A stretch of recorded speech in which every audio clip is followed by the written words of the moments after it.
L'objectif de cette vidéo est de présenter l'utilisation d'un oscilloscope et les réglages à effectuer dans le but d'observer une tension placée à ces bornes. Donc, première chose, il faut donc tout d'abord brancher aux bornes de l'oscilloscope la tension que l'on souhaite visualiser. Donc ici, je vais observer la tension délivrée par un GBF.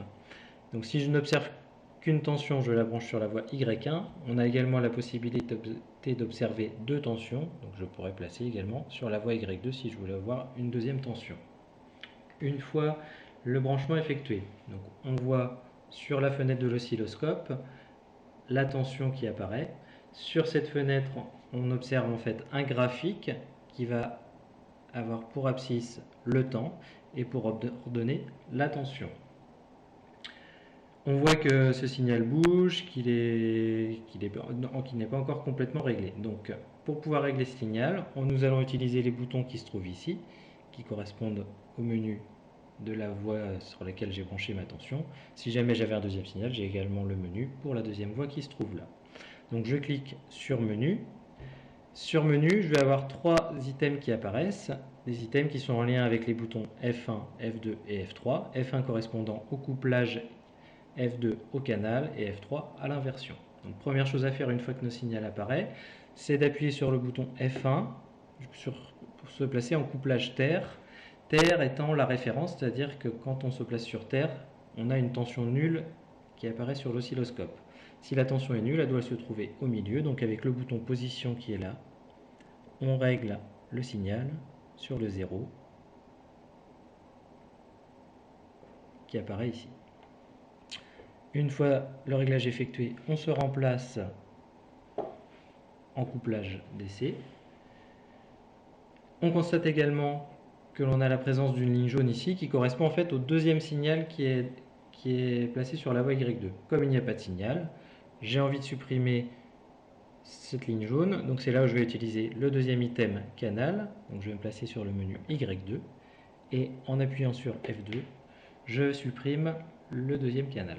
Je me replace sur le menu Y1.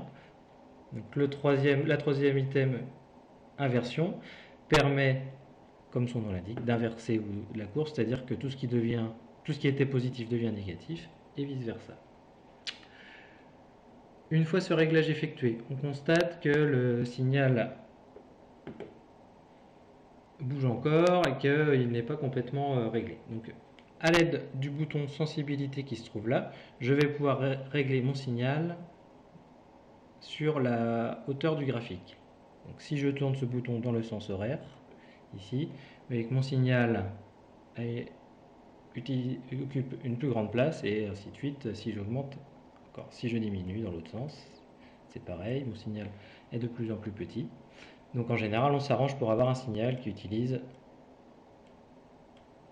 le plus possible, qui utilise la plus grande partie à l'écran en étant totalement visible. Ce bouton s'appelle le bouton sensibilité. La valeur que j'ai donnée à ce bouton est importante à connaître et on peut l'obtenir sur le graphique ici. Donc je suis sur la voie Y1, la sensibilité se trouve ici, ce qui veut 1,00 volts, ce qui veut dire que une division, qui correspond à un carreau, a pour valeur 1 volt. Si j'avais eu un deuxième signal, la sensibilité de ce deuxième signal est affichée ici. Maintenant que j'ai réglé la tension de mon signal, ce que j'aimerais, c'est régler sur l'axe des temps pour avoir un signal qui fasse apparaître une ou deux périodes. Donc, à l'aide du bouton qui se trouve ici, qui est le bouton balayage, je peux, en tournant ce bouton, faire en sorte d'avoir un signal qui soit zoomé ou dézoomé ici. Donc, en général, on s'arrange pour avoir une ou deux périodes à l'écran. Et là encore, la valeur de balayage que l'on a utilisée est intéressante à connaître et se trouve ici au milieu. Donc par exemple ici c'est 250 microsecondes, ce qui veut dire qu'une division ici a pour valeur 250 microsecondes. Le plus gros problème de mon signal pour le moment, c'est que ce signal bouge. Donc là, pour pouvoir régler ce problème, il faut utiliser la partie déclenchement qui se trouve là.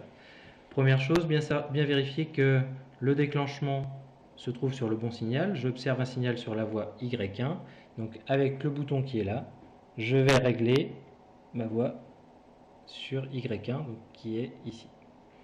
Donc tout de suite ça arrête le signal. Si jamais mon signal ne s'était pas arrêté, en utilisant le bouton déclenchement qui déplace un curseur qui se trouve là, on peut donc, et je sors, et en le diminuant et en le plaçant dans la zone de variation de la tension, j'arrive à régler mon signal. Une fois ces réglages effectués, donc on peut utiliser un dernier bouton qui s'appelle monocoup, qui aura pour effet de prendre une photo de mon signal. Donc quand j'appuie sur ce bouton monocoup, le signal se fige, ce qui est pratique pour pouvoir faire des mesures. Il faut juste faire attention, c'est que si je zoome dans un sens, je vois de plus en plus le signal ici. Par contre, si je dézoome, vous voyez que tout ce qui était avant et tout ce qui est après n'apparaît plus parce qu'ici je suis sur un instantané. Donc si je veux remettre le signal en temps réel, il faut que je rappuie sur monocoup pour pouvoir le revoir intégralement.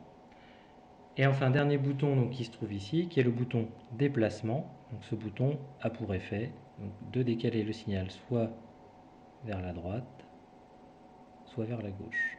Vers la droite, et hop, dans un sens ou dans l'autre.